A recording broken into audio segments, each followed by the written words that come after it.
Welcome to the Climate and Coordination RCAST, where every week we'll be discussing topics related to all things climate change and RChain's role in the solution. We will be discussing technologies that can adapt and coordinate massive amounts of data like never before, forming social architectures that grow collective intelligence, sharing and evaluating data planetarily, all while maintaining personal privacy and personal data ownership.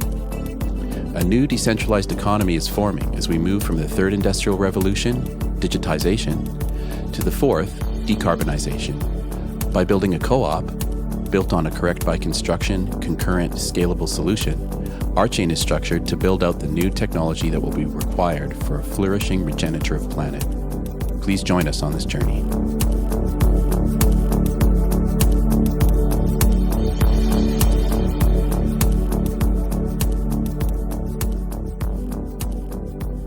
Hi, Ward. Nice to meet you. Hey, Greg. Nice to meet you as well. So early morning gathering out in the West Coast here. Yes, absolutely. So thank you, everyone, for joining us this week on our newest iteration of the Climate and Coordination RCAST. We're really happy to be able to keep doing these discussions and to keep having guests from time to time who come and give us new perspective, and so we're just really happy to keep doing this. So we're going to talk about some different articles today, but first I wanted to turn it over to Daryl so he can give us an introduction to this week's guest. Yes, so today we have our friend Ward Stirrat joining us on the call, and he's been involved in the crypto space for quite a while, and he has some really interesting projects that he's involved with that I'm hoping he will share with us later on. So hello, Ward. Hello, everybody. Thanks for the introduction, Daryl. That was great. So yeah, I'm looking forward to hearing what your regular program is, and then we can start story time with Ward. Yeah, it sounds. Yes, there'll definitely be time for all of it. So the first article from today, and I guess I just wanted to start off with this sort of idea. This is an article here from CNN, but this is just being reported everywhere, of course. I'm not sure if anybody is aware, but there's a huge fire. It's called the Bond, as in James Bond fire, which is in Irvine now, which is basically Orange County. It's a little bit east of Irvine, as I understand. And this fire has broken out, it looks like just as of Thursday, or possibly this past Wednesday, in the middle of the night. And this fire did not happen naturally. It was a house fire. But now, of course, because of the conditions of the wind, the dryness, just the heat, and all of that combined, now apparently it's spread, and there are over 500 firefighters fighting this. It's now over 7,200 acres with 0% containment. That's as of that's from the Orange County Fire Authority. As of, it says Thursday at 7:55 p.m. So anyway, this is a really unfortunate situation because the fire season is really supposed to be over in California now, and of course this fire did not happen totally on its own, but they're very dangerous conditions that allow for small fires to spread incredibly quickly. The article goes on to say that Southern California happens to be the hottest in the continental US this week. It's been upwards of 85 degrees this week, and hotter. So it's definitely not a normal winter here. It's not usually quite that hot. But really the wider question that I wanted to bring up and get everyone's thoughts on is that this article, and then there's another one from CBS, goes to talk about just how many people are affected by this with having to get their power shut off. And for people who aren't familiar with this is kind of a California phenomenon, but I'm sure it happens in other places too. The utility companies in California sometimes shut off power to different homes because they're afraid of the wind, the heat, and the dry vegetation. That combination basically can cause sparks from power lines to fly off and basically start a wildfire. And so now they've shut off power yesterday, as of yesterday, to over 120,000 people. And they also put out a warning. Southern California Edison said that it turned off power to 49,000 customers, and is warning about another 247,000. So I guess the question here is, we seem to have created an environment where the conditions are so dangerous, and the way that we deliver power is so risky, that you have hundreds of thousands of people that have no power during the holidays, during a pandemic, because it's simply not safe to have power to their homes. And I just posted a separate article. This is from CBS, and it really talks about this fire, but also the power shutoffs. And obviously people don't want to have their power shut off. So I guess I just wanted to open it up and just ask you guys, because this seems to be the most urgent topic of the week. How is it that we cannot deliver power to people without lighting our entire state on fire? It seems to not really be working. So I'd love to hear from anyone who has comments about that. One of the most beautiful things about looking out over the English countryside, you don't see any power lines. It took me, I was doing my PhD in London, and it's like, it took me a long time before I realized why the landscape looked different. Because my brain, I grew up since a child at birth with, power lines on the the view on the landscape, and so my brain was used to kind of editing them out. And so I would wander the the English countryside, and I was like, why does this look different? Oh, there are no power lines. Oh, that's because all the lines are underground. Yeah.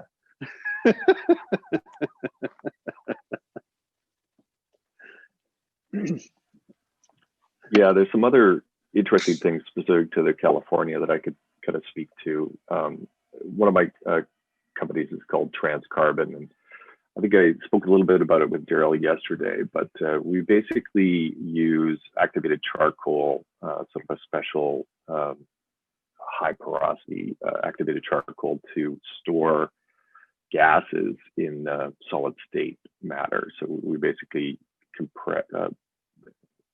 we use heat to create activated charcoal, which creates really just a kind of a husk of the biomass that we used for the charcoal.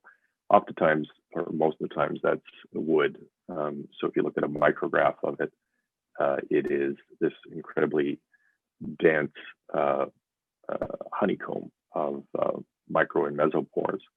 And within that, we can pack gas. And the reason I'm kind of taking you through this kind of very detailed level explanation at the beginning is we use that to store gas in a different way than it traditionally is captured and distributed. And so we do have a solution for the California situation. The California, it's taking the Diablo power plant off, which is 9% of your base load down there. And it's a nuclear plant that's coming offline in the next 2 years. And there's no imminent replacement. So you got 9% of your grid base load is going offline. And you only have 4 lines into California that can actually bring extra power in. And most of those are coal-fired plants. So there's a real big gap. The infrastructure that you mentioned, Edison and so on, is, I think they're basically bankrupt. So what we have, part of my general thesis is decentralization, or what I call relocalization. And part of the game here is to relocalize local productive capacity, and that includes power generation. So what we're able to do with gas, and we use gas that is abandoned or stranded, or biogas from sewage or landfills. And so in California, there's a huge amount of oil and gas that's there. And so we capture what is normally flared gas, pack it into this giant containers, and deliver it to really small industrial sites typically, but we can deliver it to neighborhoods as well. And then we run small generators. Here in Canada, we run 8.5 megawatt generators next to a greenhouse, and we feed that CO2 into the greenhouse. But in the case of the California situation, we can use essentially a waste product that is much less polluting than coal to generate power locally. So what we're looking to do is to distribute a lot of sub-megawatt generators that run off of things of natural gas that's hopefully derived from farm waste biomass, landfills, or biodigesters in the farming community down there. And hopefully that will be some sort of backup power, because I think that's really where things are going. So I'll just sort of let everybody comment on that or ask questions.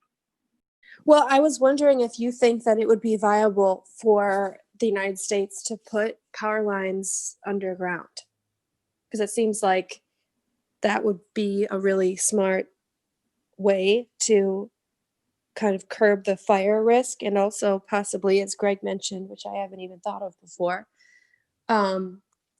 really leave the landscape to its natural beauty. Do you think that is something that we should consider in California or in America? Well, I guess there's 2 questions. One is putting the power lines underground, which is a great solution, but it doesn't get the systemic problem, which is overuse of water and industrial agricultural practices, which are part and parcel of what's going on in the landscape. If you look at the California over the last 100 years, in the sort of south, and I guess to the mid California even, the soil has dropped about 15 feet because of water use by agriculture. So it's the water table is greatly diminished because of the increased population and the excess burden by industrialized farming techniques there. So those are concomitant problems with in California specifically. It's endemic all over the world, but California specifically, because you guys are kind of the breadbasket of the United States in terms of truck farmed. And you feel the farming practices are contributing to the dryness, which also makes the fires worse? Or how do you connect the agricultural practices with what's going on with the fires? Yeah, the agricultural practices are diminishing, certainly utilizing a lot more of the water. I don't know overall if they're, the dryness is principally due to global warming, but it's accelerated by groundwater not being available to fight fires, for instance. Yeah. And also soil moisture content levels are much lower now. So in general, kind of the practice that I'm in is, re-levelization and small is beautiful, to kind of quote E.F. Schumacher's famous book.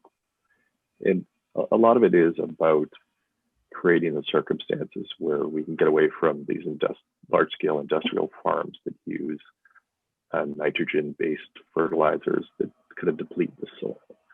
And interestingly, because part of it, or a large part of it, is so much of the industrial food production that goes on is tailored towards feeding livestock, and there's a huge amount of grains and everything that are grown.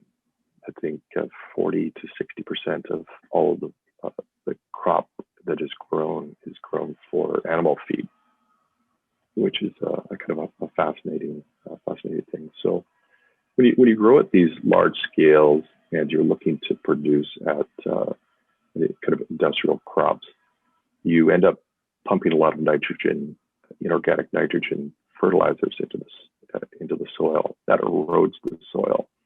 And soil is actually one of the great biosequesters of carbon. If you look at, I've got a bunch of soil scientists on the team.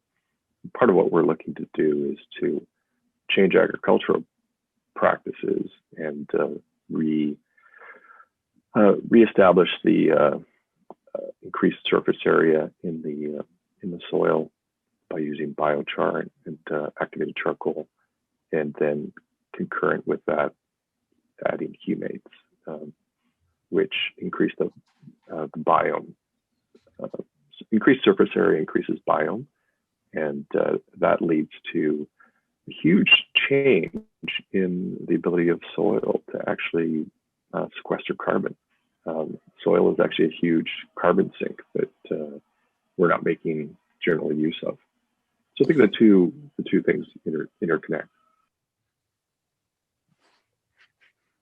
I read one time about a guy who was doing some kind of project with putting fertilizer into the soil, or like some thin layer of compost, I think it was, on top of plants, the crops, to help the soil be able to absorb more carbon. Is that similar to what you guys are doing, or do you have a different strategy to help with that? Because I know soil is a big topic right now, because it's a pretty simple solution, it seems like. Yeah, absolutely. So the primary solution is to get rid of tillage methodologies. They break the soil up and they interfere with the kind of natural state of the soil. The other, is adding humus, and so the active ingredient in humus, which is compost, is humates and fulvic acid, and those are the things that are used in the soil economy, if you will, to increase growth factors. And so you get, if you increase the soil productivity, you get and reduce the tillage, which comes back to this industrial farm practice. In industrial farm, you're looking at creating a commodity at large scale, and the challenge with that is that it's a commercial enterprise that would need to maximize profits and to maximize the yield.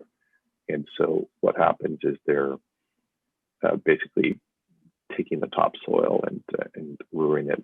I've been down in places like Sacramento and Elk Falls and so on, and it's just horrible, the condition the soil is in down there. It's just dry and cracking, mainly because they've gone so far down into the water table that they're bringing back up water that they use as irrigation. But it's really reestablishing or redistributing, salts and other contaminants, including heavy metals. So in the vineyard industry, which is prominent down in California, you have to filter your water before you can use it on the grapes, because I didn't know that. So wow. toxic. Yeah. Well, that's a bad sign.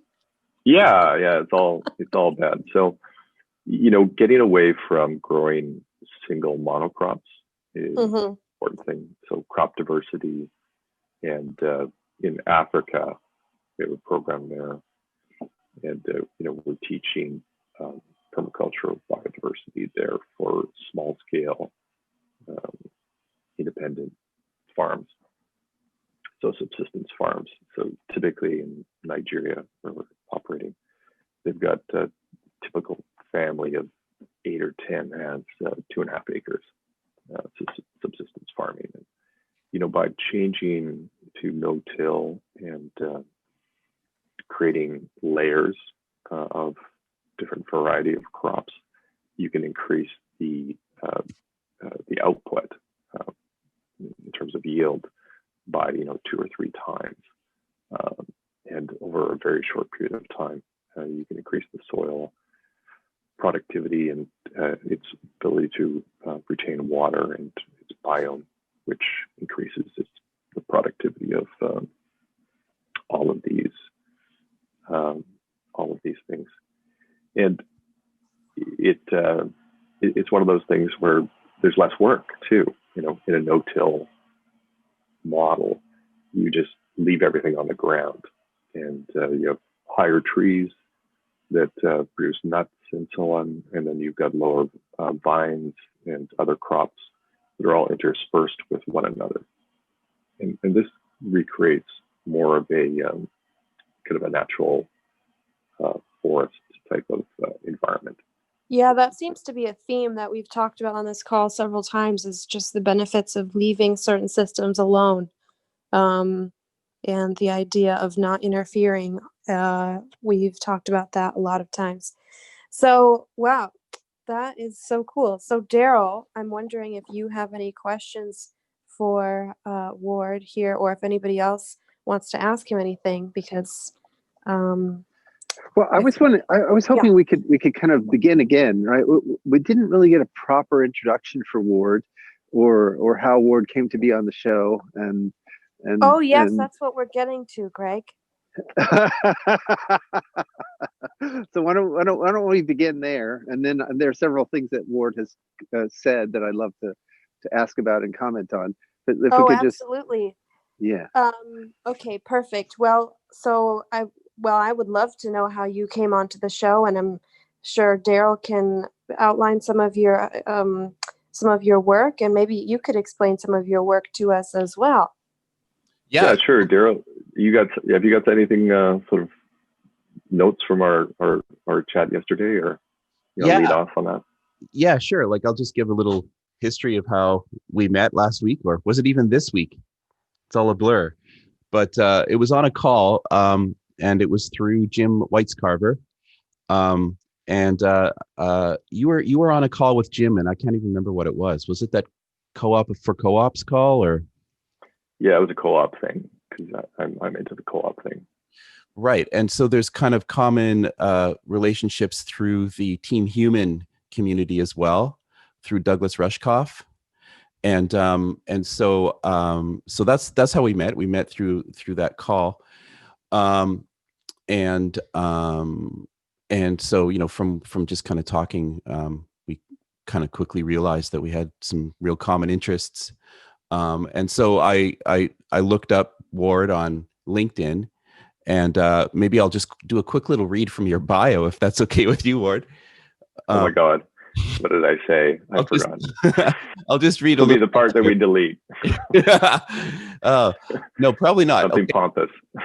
No, it's good. It's good. So on Ward's LinkedIn, he says, Ward is a passionate decentralizer decentralist and strives to create small-scale, eco-friendly systems that are both replicable at a global scale, but enable local resilience, much in the spirit of E.F. Schumacher's classic 1973 book, Small is Beautiful. Both Credyts, community currencies, which is one of Ward's projects, and Transkarbon, which is the one he was just talking about, are deeply rooted in the philosophy of a localized human-scale model. A requirement for right-sized economic, social, and environmental systems are also the ones which allow for a human existence compatible with the Earth's ability to sustain us and life on this, our common home. Ward is a lifelong entrepreneur from Vancouver, Canada, and founder of Community Credyts, a complementary currency platform enabling local communities issue and manage their own community credit system. And yeah, so that's oh, I don't even remember writing that, but really it sounds good though. Okay. Yeah. Yeah, so I was we had a chat yesterday, Ward and I was also kind of also intrigued by your story of your cryptocurrency history as well, and how you kind of got involved with that. Oh yeah, the sordid history of cryptocurrency involvement.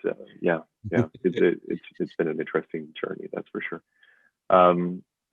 Yeah, so I guess, is everybody kind of crypto focused here? I guess that's perhaps a place of commonality. Or I'll just talk about Credyts, the community currency stuff, because that's sort of the thematic bridge for all of sort of the projects that I'm doing. And so long ago and far away, I guess about a decade or 12 years ago, part of a think tank that here in Vancouver, and we were looking at, what was the next thing.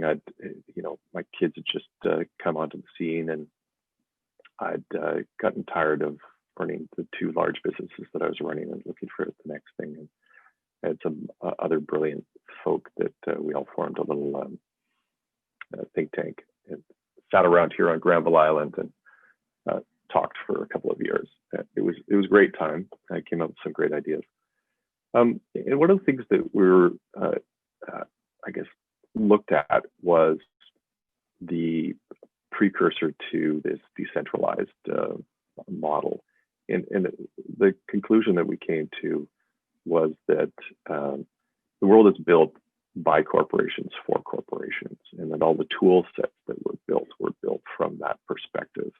And our goal was to, or my goal, my conclusion at the time was to invert that premise.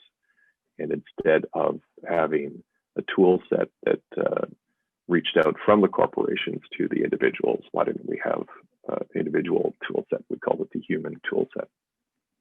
And that's the Douglas Rushkoff connection there.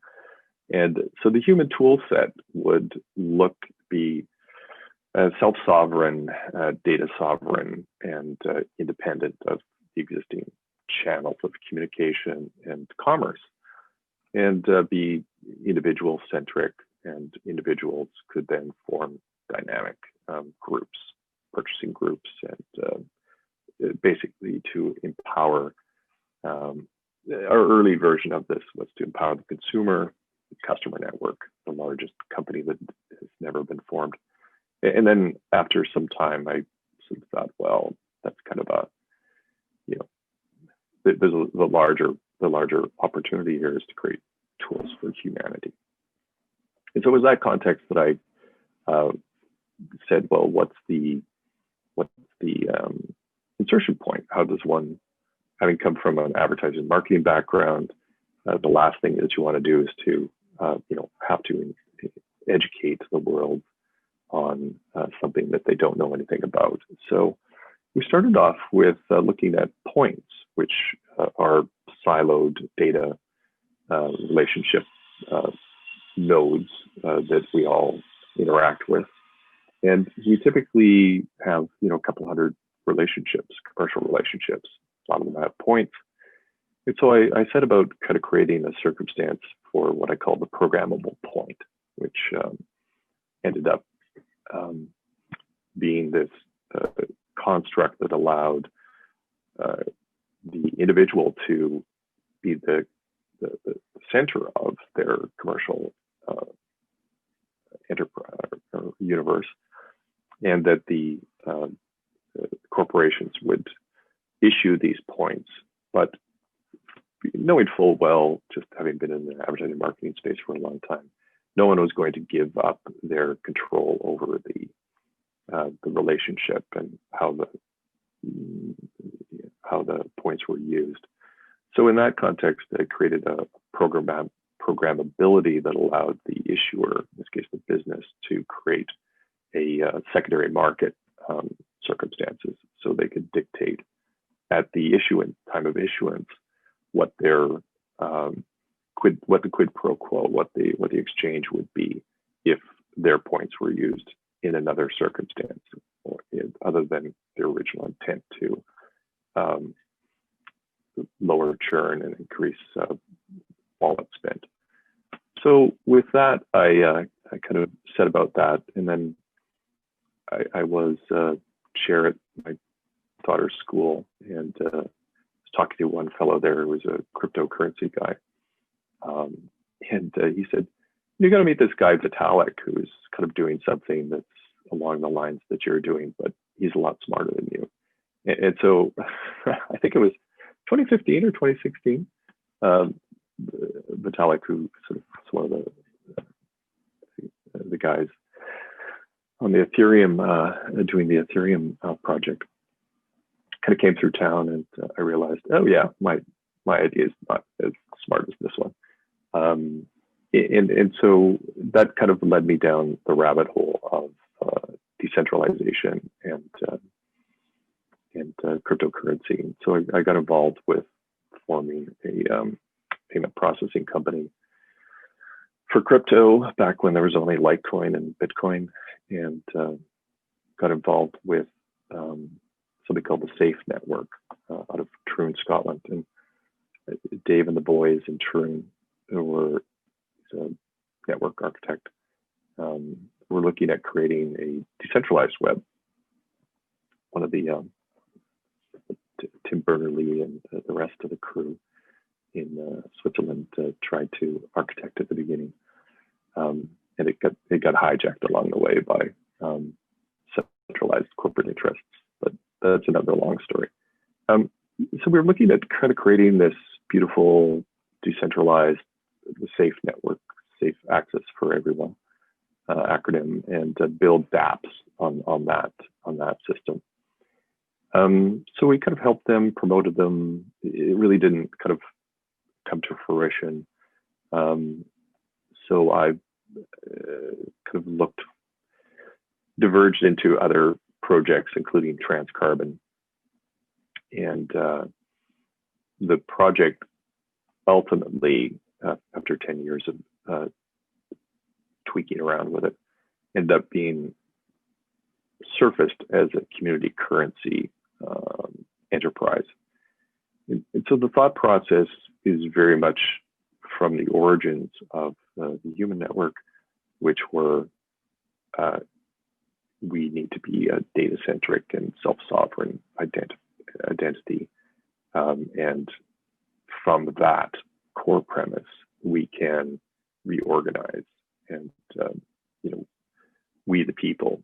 I wrote some funny, the Data Repatriation Act and a couple other kind of things of that nature to kind of underline what it is that we were trying to do. But the core idea with Credyts community currency is to enable individuals to then become sovereign issuers of their own currency. And that's kind of the fundamental concept that underlies that. Currently, if you kind of look at the economic models that we operate under, this central bank and the arm of that is corporate commercial banks. They're the ones that issue currency or create money through debt. And I think that the interests of private corporations and the profit motive don't really encompass what we could do as a community. So repatriating that capacity to issue one's own coinage, if you will. If you look back at in the early days of money as it evolved, the origins were credit, and they weren't even, they were just kind of recorded orally and through the sort of local memory in the earliest days of these kind of transactions to local coinage.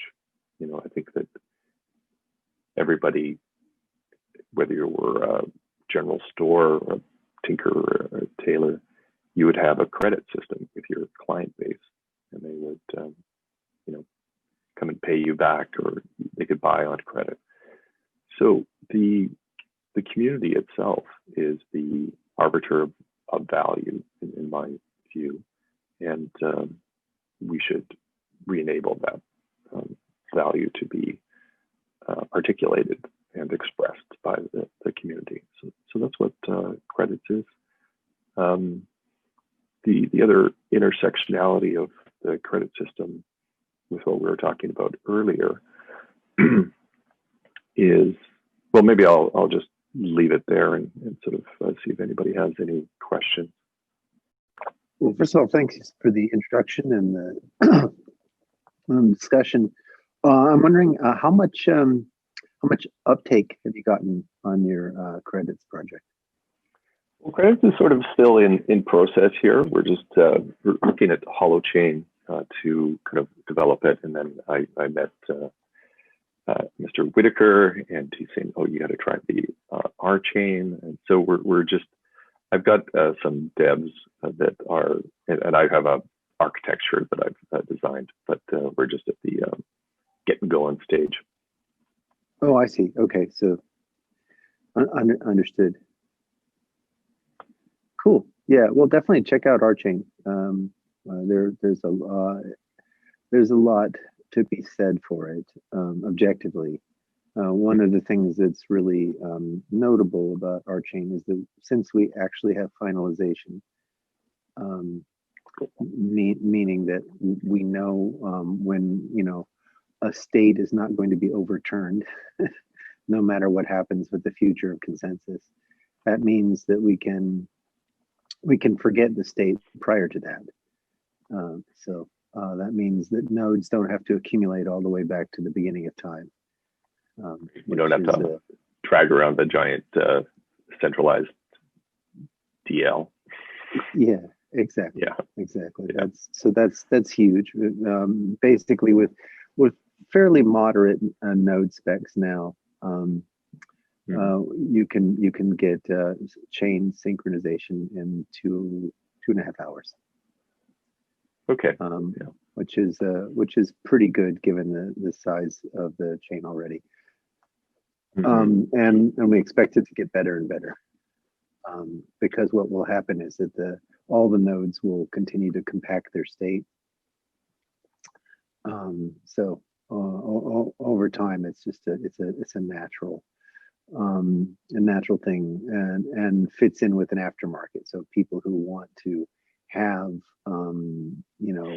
state recovery that goes way back into the dawn of time, they can provide aftermarket kinds of services. So that's one thing that's really nice. Another thing that's really nice is that we have scaling that's both vertical and horizontal. So what that means is that if you beef up the nodes, any individual node, the node will run faster. But also, as you add more nodes, a given shard will run faster. So basically, it's hardware in, throughput out. And that's right. Unfortunately not a characteristic of any of the other chains. Yeah. The chain scaling is sort of one of the things. It's one of the reasons we were looking at RChain. It seems to be agnostic to chain, right? It's just sort of, it's peer-to-peer in nature. So you just need to have the antecedent state of the sort of the transactors that is a requirement, but you don't need the entire even the entire chain to be polled, right? You can certainly do that through gossip and other things, but you don't get updates. But there's not a primary requirement that it reference back to a chain state. So it's an interesting differentiator in that. That's kind of what I liked about it, is its lightness, that it just could operate. I'm an old telco guy. I spent way too much time in telco promoting it, and on the technology side as well. Yeah, I did a lot of work with the telcos. Yeah, exactly. Yeah, this is some really interesting things. I mean, one of the other projects in Africa and India that involved it. It's unfortunate we're just on audio, but I was going to show you some of the things that we're doing in Africa. But the interesting thing that we were doing in India was we had proposed a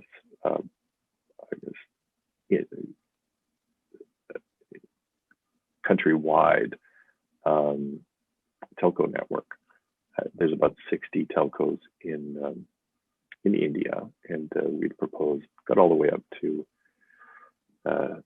the desk of the prime minister, and but it didn't go anywhere. Unfortunately, but basically what we were doing is instead of using fiber or hard links, we would use satellite communication technologies, 4.5 millimeter band tech that we use now to communicate with satellite, and we would put that on the horizontal, so we'd go rooftop to rooftop. And so we were able to plot out at pretty good speeds too. We got a 40 gig and 100 gig radio towers, and we'd be able to do deployment in a small town of say 25,000 in kind of a weekend. So you can get deployment to these small villages in an incredibly small amount of time.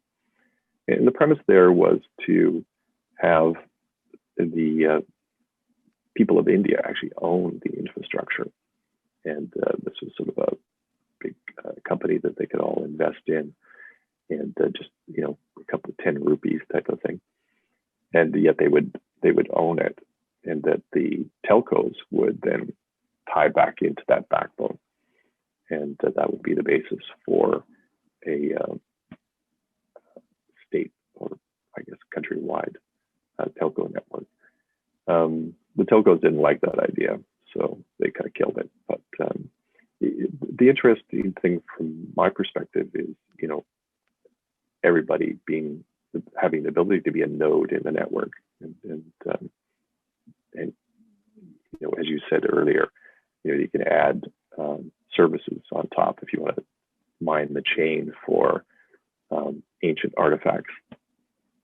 Then you can do so and provide provide that fee for service.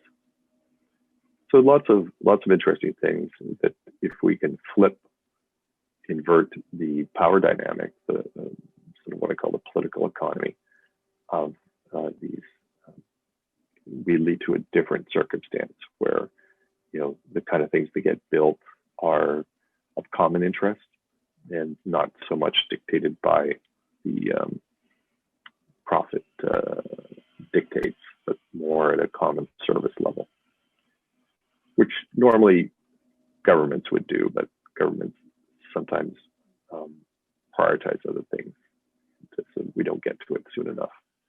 Anyway, that's kind of my view on that. Yeah, I mean, I think in general, it's important to go after sort of large scale systemic shifts, but at the same time, you have to deliver on short-term scales as well. So this is kind of what I was saying, with respect to Nora's original conversation about the fires, the Bond fire in particular. Infrastructure investment is something that local cities and counties and states can get into without having to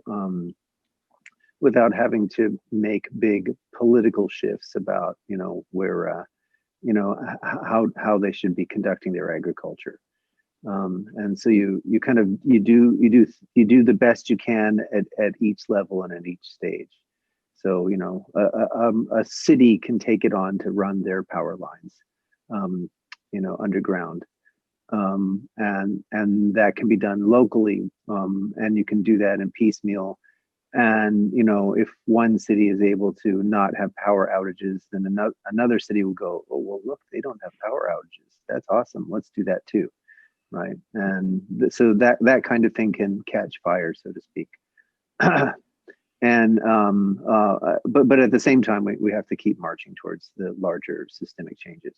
So I absolutely agree. One of the reasons we've done RChain is to have that kind of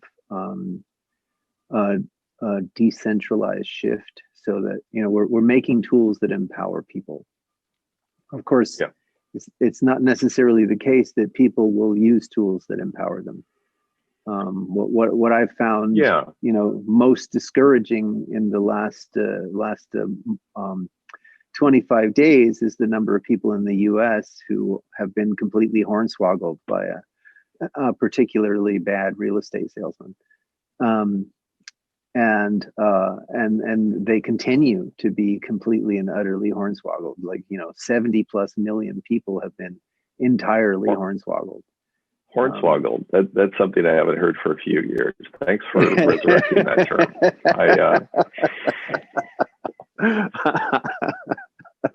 That's something that needs to be brought back into the lexicon. Yeah. Thanks. Absolutely. Yeah. So how do you help? I mean, you could give those people all kinds of tools. I mean, there's an entire internet worth of data verification tools available to them, but they are unable or unwilling to use those tools. I think that the way that I've examined it, and I've looked at other things that have been successful. I just kind of did this stuff on my own in my own little notebooks here, stacks of them. But once it kind of got it to the point where when I looked back at it, I thought it wasn't just a pile of crap. It was like then I'm at the stage now, as Douglas Rushkoff says, find the others, right? And so my journey in the last few months has been to find the others, and I'm happy to be amongst you now, and sharing this. But I think that some of the other folk that I've talked to, kind of the wise graybeards, and I'm gray, I just don't have a beard, is that it's all about small groups of people. And I think that one of the reasons that I've architected the system the way that I have is that it is about small groups of people with common interests coming together and making stuff happen. That's what leads you there. The kind of the larger adoption issue, which is always the barrier, and you struggle with this if you're in the advertising marketing game as well, is your adoption cycle. One of the things that I've learned over the years is that you really have to offer something to people that's comprehensible. So with credits, the way that we started off was I started off with a kind of tree credits as a concept, where people just bought seeds and then we would plant them, and then they would get an ongoing benefit as the tree grew, right? So there's some commercial and